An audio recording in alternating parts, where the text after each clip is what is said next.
प्रशांत भाऊ पाटील हे आपल्या भारतीय जनता पार्टीचे तालुक्याचे अध्यक्ष आहेत.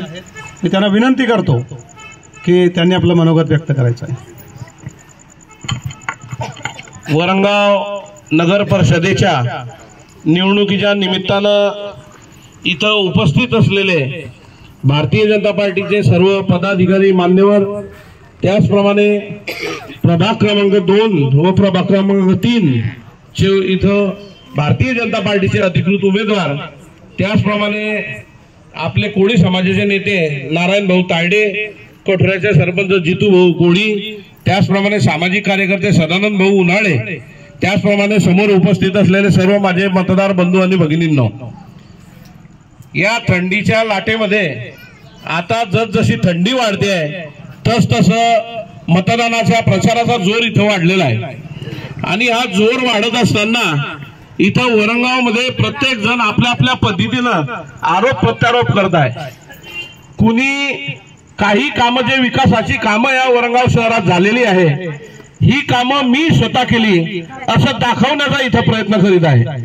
परंतु मित्रांनो, तुम्हाला मी सांगतो की मागील प्रशासकीय काळामध्ये आपण जर बघितलं तर ह्या 2 नंबर आणि 3 नंबर वार्डामध्ये सर्वात जास्त जर कर्मचारी या नगरपालिकेचे असतील तर सुभाष भाऊ तुमच्या माध्यमातून मला वाटतं 2 नंबर आणि 3 नंबर या वार्डामध्ये कर्मचारी आहे.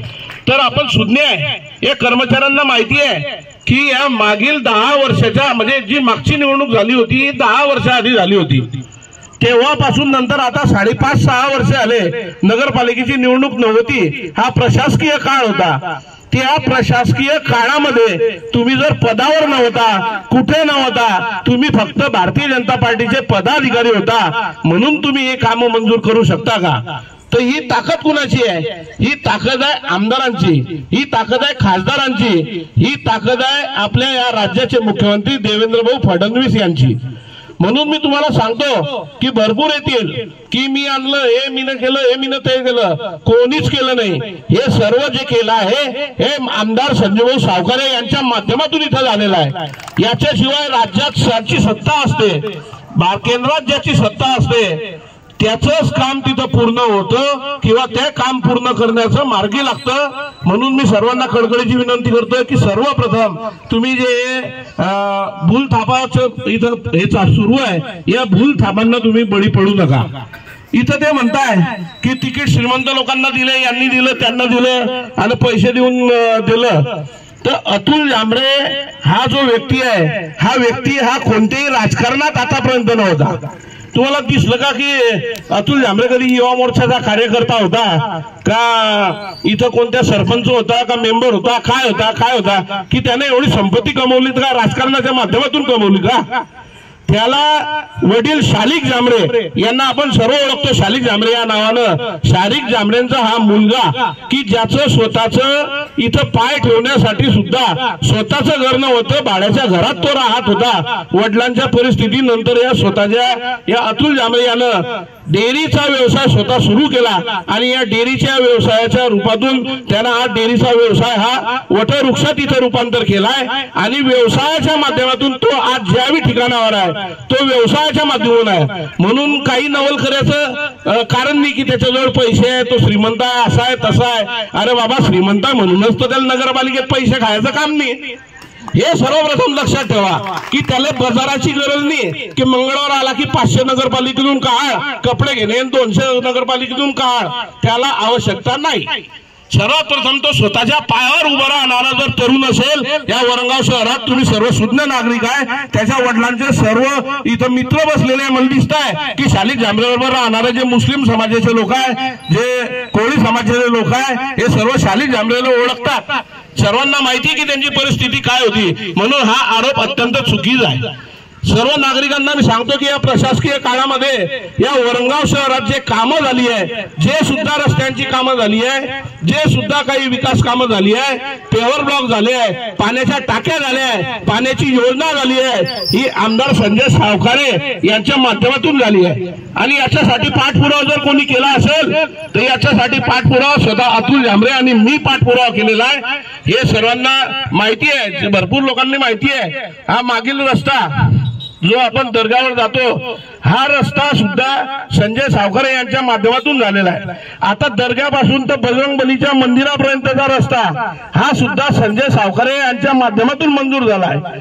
त्याचप्रमाणे आमदार संजय सावकारे यांना सर्वात जर चांगली गोष्ट या 2 नंबर आणि 3 नंबर वार्डातली आवडली असेल तर सावकारे साहेब जेव्हा इथं एका ठिकाणी द्वारदर्शनाला आले होते तेव्हा सावकारे साहेबांचे आमचे एक मित्र होते, काही लोक होते, सुभाष भाऊ सर्वे तुम्ही पण होते, या सर्वांनी सांगितलं की इथं लग्न कार्य वगैरे लागण्यासाठी आम्हाला कोणत्याही प्रकारची व्यवस्था नाही आहे। तेव्हा भाऊंना सर्वात चांगलं जर इथं आवडलं असेल तर आम्हाला काही कोणी नको, भोई नको किंवा कोणी नको, आम्हाला सर्व समाज म्हणजे ह्या 2 नंबर 3 नंबर विकास कॉलनी या परिसरामध्ये जो जो समाज राहतो या सर्व समाजाकरता एकत्रित हॉल मला पाहिजे। म्हणून संजय भाऊंनी त्या माध्यमातून तिथं जो आपण लग्न करतो तो सभागृह त्या ठिकाणी मोठ्या स्वरूपाचा हॉल सुद्धा मंजूर केलेला आहे। तिथं एक छोटा निधी भाऊंनी टाकला होता, परंतु भाऊंनी सांगितलं नाही हे सर्व समाज मिळून इथं लग्न बी लागलं पाहिजे, चांगल्या स्वरूपात झालं पाहिजे, म्हणून जवळजवळ 60 ते 80 लाख रुपयाचं सभागृह तिथं आमदार संजय सावकारे यांच्या माध्यमातून होणार आहे। म्हणून लोकांना विकासाची जी गंगा आहे ही फक्त भारतीय जनता पार्टीच्या माध्यमातूनच आपल्या वरंगाव शहरात येऊ शकते।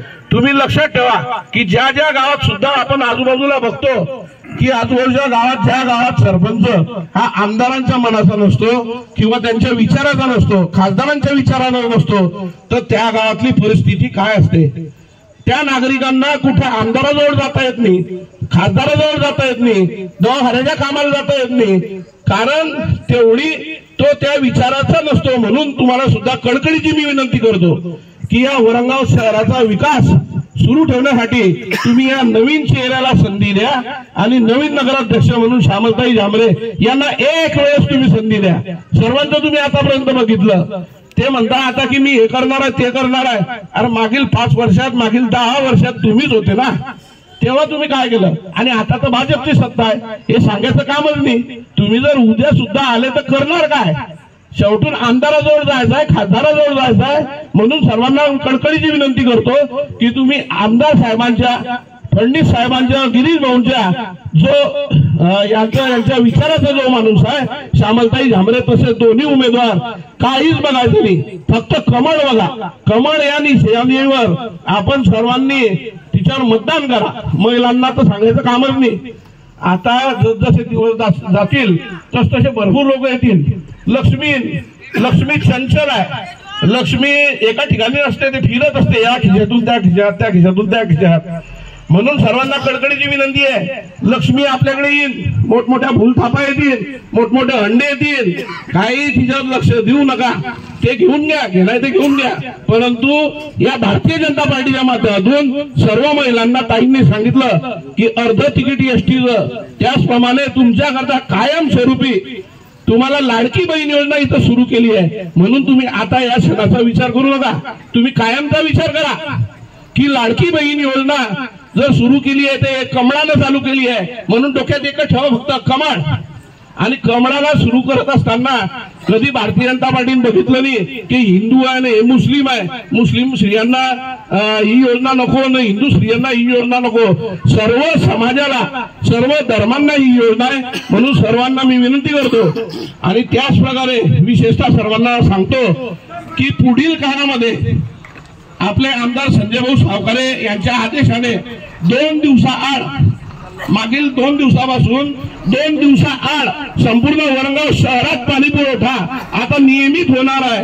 ही सर्वांना मी आता सूचना देतो आणि सर्वांना माहिती आहे की आता पाण्याचा फ्लो वाढलाय, पाण्याच्या टाक्या सुरू झालेल्या आहे, त्याचं कनेक्शन पण जोडलेलं आहे। म्हणून याच्या पुढे 2 दिवसाआड वरंगाव पाणी पुरवठा नियमित होणार आहे, हे सर्वांना मी इथं सांगू इच्छितो। म्हणून सर्वांना विनंती करतो कळकळीची, भूल थापांना पडू नका, काही भावनिका होतील। सर्वांनी भारतीय जनता पार्टी सोबत राहा, कमळा सोबत राहा। भारतीय जनता पार्टीनं मोठ्या स्वरूपात तिथं प्रत्येक समाजाला न्याय देण्याचा प्रयत्न केलेला आहे। तुम्ही बघताय आपल्या पंचायत समितीचे सभापती आपल्या उन्हाळेताई होत्या, नंतर इथं नारायण भाऊ आहे, एक दिवसून भारतीय जनता पार्टीचे कार्यकर्ते आहे, असा वेगवेगळ्या स्वरूपाचा भारतीय जनता पार्टीनं कोळी समाजाला सुद्धा न्याय देण्याचा प्रयत्न केलाय. महर्षी वाल्मिक, आद्यकवी वाल्मिक यांच्या नावानं हतनूर धरणावरती एक सुंदर असं गार्डन, सुंदर असं स्मारक तिथं लवकरच तयार होणार आहे. मला वाटतं कॉन्ट्रॅक्टर सुद्धा आले, सदानंद भाऊ आहे ना, त्यांची साफसफाई आणि त्याची तयारी सुरू आहे. म्हणून सर्वांना कळकळीची विनंती करतो, एक सुद्धा मत वाया जाऊ देऊ नका. सर्व युवकांनी भारतीय जनता पार्टी सोबत राहा. धन्यवाद. जय हिंद, जय महाराष्ट्र, जय वरणगाव.